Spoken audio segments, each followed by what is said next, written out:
जिसुनि मुङै गोजोननाय बावहरग्रोबाय।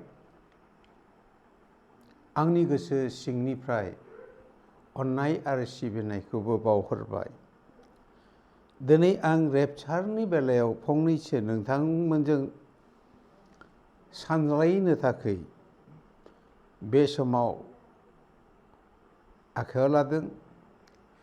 जे बिसयखौ जोङो दाबो गोनो गोथो रेपचारनि बेलायाव, बेनिखायनो बाइबेलाव माबादि बुंदों रेपचारनि बेलायाव आरो बे रेपचारा माब्ला जागोन, माब्रै जागोन, बे बिसयखौ जों दसे रायज्लायनि। आरो बिनि सिगाङाव जों बाइबेल पद मोनसेखौ फरायग्रोनि। मेथाइ 24नि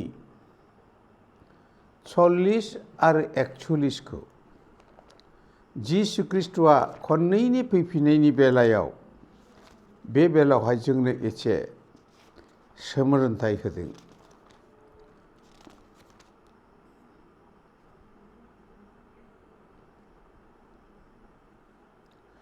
नैजिब्रै बालाबनि 40 आरो 41 सिरिखौ फरायनि।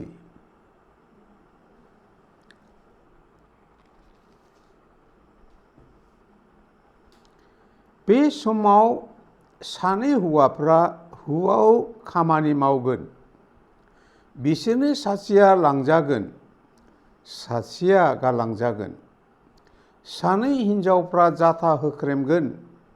बिसोरनि मादाव सासेया लांजागोन, सासेया गालांजागोन।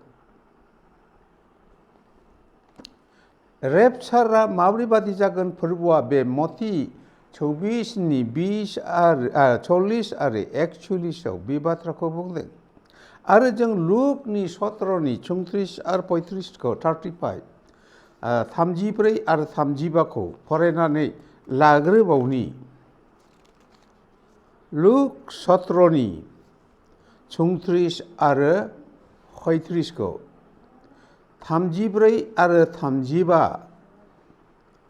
आं नोंसोरखौ होनो, बे हराव सानै मानसिफ्रा गंसे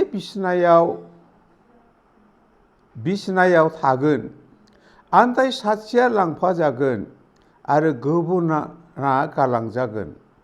सानै हिनजावफोर गंसे जाथायाव होख्रेमगोन, आन्थाय सासेया लांफाजागोन आरो गुबुना गालांजागोन। जों मेथाइ 24नि 40-41, लुक 17नि 34 and 35आव नायोब्ला रेपचारा माबादि जागोन जिसुआ बेयाव खोन्थादों। दा बेनिखायनो बे बेलायाव जों नायोब्ला जों नायनि बे रेपचार, बे जोबोद जोंनि थाखाय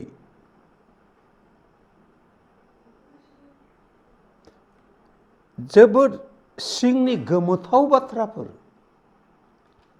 रेपचारनि बेलाया। बेनिखायनो आं नुनाय बादि बेबादि आं नुदों। माब्ला रेपचार जागोन?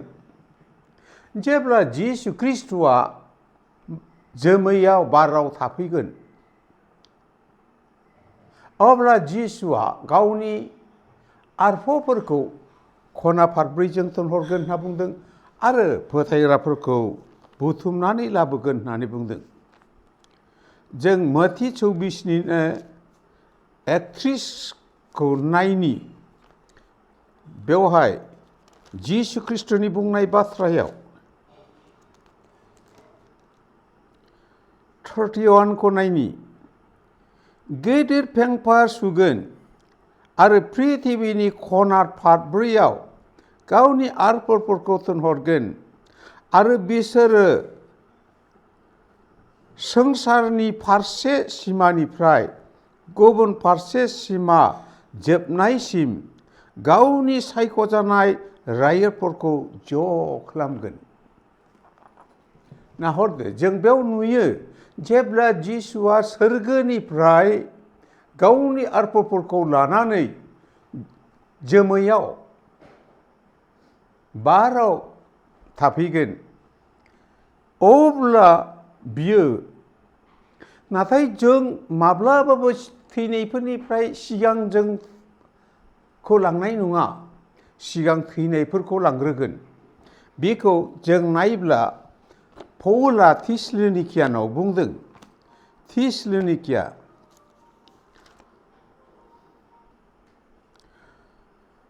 4नि 16 आरो 17खौ नायनि थिस्सलुनिकिया गांसेनि थिस्सलुनिकिया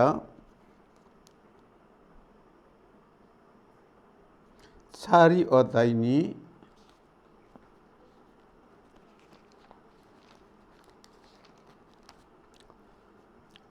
17 बिनि उनाव जों गोथाङै मानोना फोरबोआ गावनो फैनानै गाबज्रि हरनायजों गाहाय आर्पनि रावजों आरो इसोरनि फेम्फाजों सोरगोनिफ्राय ओंखारगोन आरो ख्रिस्ट'नियाव थैनायफ्रा सिखांग्रोगोन मालाबाबो गोथांफ्रा फोरबोनि बे जोमैनि र'राव सहैया ख्रिस्ट'नियाव फोथायनानै थैनायफ्रासो सिखांग्रोनानै जिसुखौ लोगो लाहैगोन बिनि उनावसो जों गोथांफ्रा 17 बुंदों बिनि उनाव जों गोथाङै थानायफ्रा बिसोरजों लोगोसे जोमैफ्राव फोरबोखौ बाराव लोगो लानो लांखोजागोन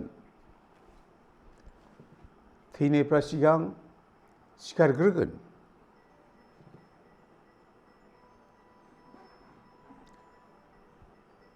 थैनायफोरखौ सिगां लांखोग्रोगोन बिनि उनावसो जोंखौहाय फोरबोआ लांखोसिगोन नैबे बेलायावनो सानैया लोगोसे जाथा हुख्रेमनो हागौ बे सासेखौ लांखोसिगोन लोगोसे थाबायनो हागौ सासेखौ गालांनानै सासेखौ लांखोसिगोन मानोना जायफ्रा इसोरनि बेबस्था आरो हुकुमाव थादों आरो बि जनफोरखौहाय फोरबोआ लांखोगोन बेनिखाय जों दा मोनसे बाथ्राखौ जों क्लियारलि नायनानै लानाया गाहाम होननानै आं सानदों रिभलिउसन 10नि 6 आरो 7 नुजाहोजानाय 10 बाहागोनि 9 आरो 6 आरो 7 सिरिखौ नायनि 6 आरो 7 सिरि आरो जोबनो गैयैफोराव गोथाङै थानाय सोरगो आरो बेयाव थानायफोर आरो पृथिबि आरो बेयाव थानायफोर आरो सागोर आरो बेयाव थानायफोरखौ दाग्रानि समय लाबाय दानिफ्राय बारा गोबाव सम गैलिया आन्थाय 7नि आर्पआ बिगुलसोब्ला इसोरा गावनि लेंफोरखौ नाबिफोरखौ गाहाम खोथानायजों होखायामोन बादि इसोरा गावनो सानखानायफोरखौ जाफुंहोगोन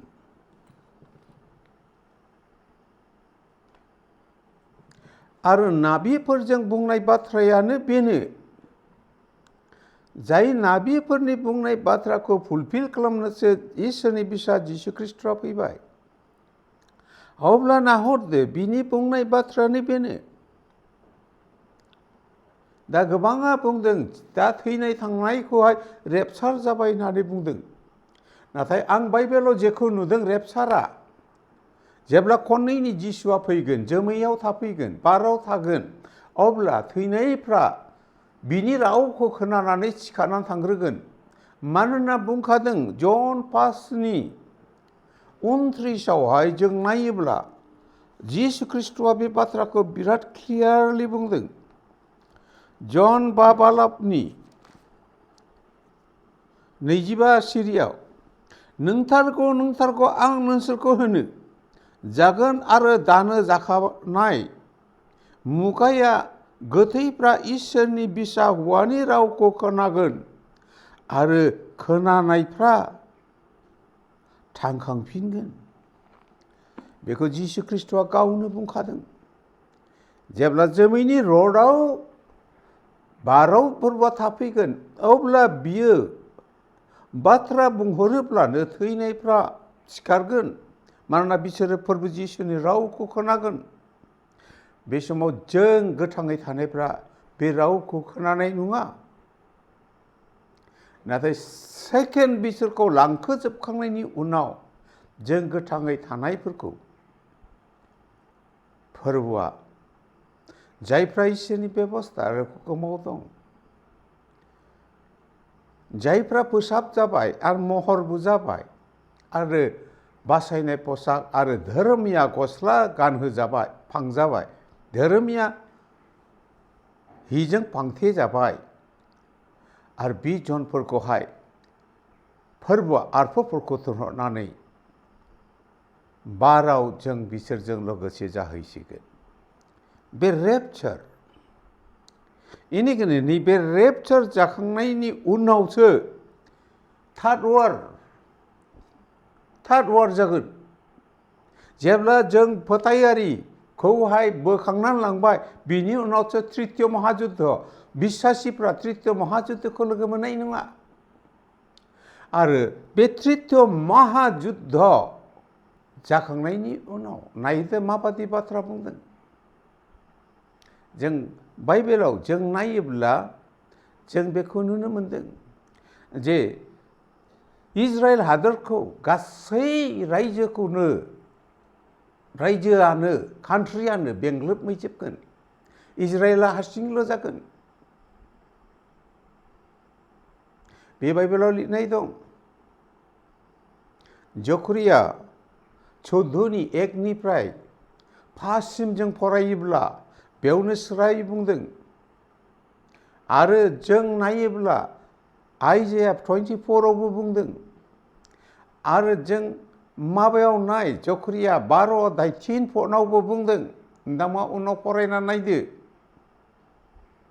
गासै हादोरखौ इस्राएलनि जेंना गसंहोगोन। बिनिखायनो इफ्राइटिस दैखौ दा फोरानग्रोखानाया। आरो बेवहाय जेब्ला तुमुल दावहा जाबाय, बेवहाय गोबां लिरनाय दंखायो। इजराइलखौ गोगोम अन्थाइयाव दिखांना दोननायखाय गासै बिरफ्राबो आघात मोनजोबगोन, लेलायगोन आरो थैगोनबो।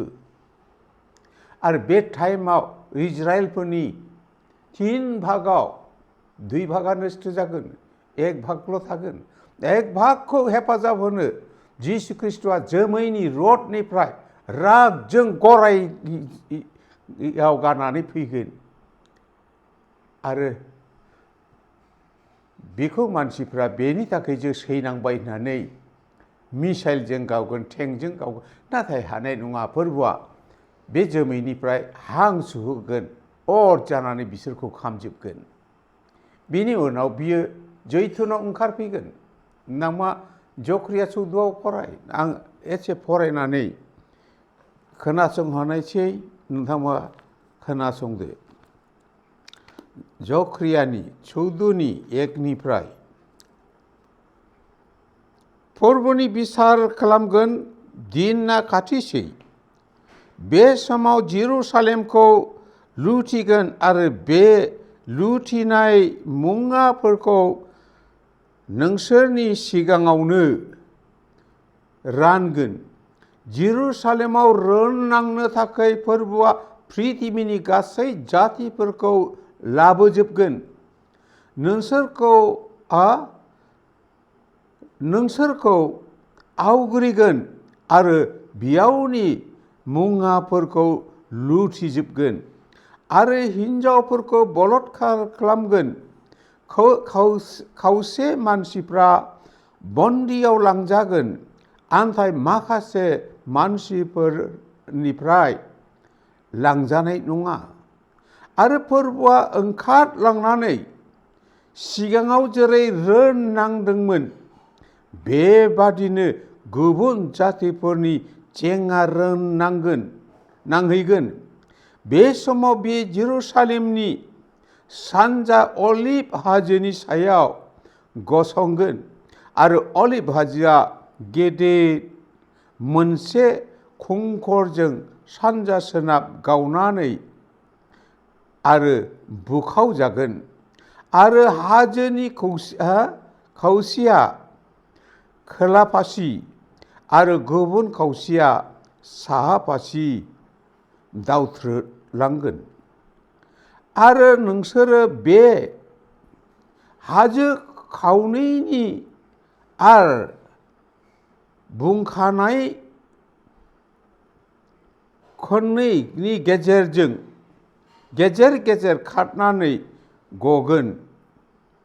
जुदानि राजा उजियानि आमोलाव बांग्रि मावनाय समाव नोंसोरनि आजौ आजैफ्रा जेरै खारग'दोंमोन बेबादिनो नोंसोरबो खारग'गोन। आरो जोबनायाव फोरबो इसोरा गावनि गासै आर्फफोरखौ लानानै फैगोन। बर'बो अबश्य नैबे मोनसे सोदोबा गैया, गोथारफोरखौ लानानै फैगोन। अर्थात जोंखौबो लानानै फैगोन। बेनो गोदान जेरुसालेम आरो गोदान पृथिबी। आरो जों बेवहाय जोंखौ लानानै जिसुआ 1000 बोसोर रायजो खुंगोन। आरो माखासेखौ जों नुहुरगोन बिसोरो बिमायनो सैनांगोन, आंखालजों सैगोन। नोंना मोननाय जेसायानि 9:19-20 मानसिया मानसिखौ जागोन होननानै बुंदों। गावनि आखान्थिफोरखौ अखा बायनानै जागोन होननानै बुंदों। बेबादि आंखाल जागोन। आं एसे फरायना होनि आरो आं बेखिनियावनो रेपचारनि बेलायाव दोननो होननानै सानबाय। 19-20 फरायनि। बिरगोनफोरनि फोरबोनि रागजों हादरा खामजोबदों आरो बे मानसिफ्रा अरजों खामजानायनि समान। रावबो गावनि बिफंब्लाबो रैखा खालामनाय नङा। बिसोरो आग्राजों बेदर हाखानानै जागोन, अब्लाबो रसा नाङो आरो बिसोरो आगसिजों लानानै जागोन, अब्लाबो उखै गाया। साफ्रोमबो गाव गावनि आखान्थिनि बेदरखौ जागोन। आंखाला बेबादि जागोन। बेनिखायनो बेनो दिनै रेपचारनि बेलायाव आं फंनैसो बे बाथ्राखौ बुंदों। गोरोन्थि जुदिसा जायोब्ला अन्नानै क्षमा हो आरो सुद्रायना लादो। जेखौ बाइबेलाव लिरदों आं नुनो मोनदों, रेपचारआ जिसुआ जोमैयाव थाफैब्लासो गावनि आर्फफोरखौ थुनहरनानै जोंखौ दिखांना लांगोन। बेखौसो रेपचार होननानै बुंदों होननानै आङो नुनो मोनदों। नाथाय दा थैना थांनायफोरखौ रेपचार जाबाय होनना बुङोब्ला आं बेखौ फोथायनानै दासिमावबो नाजावनो हायाखै। फोरबोआ बे बाथ्राजों बोर होथोंसै। आमेन।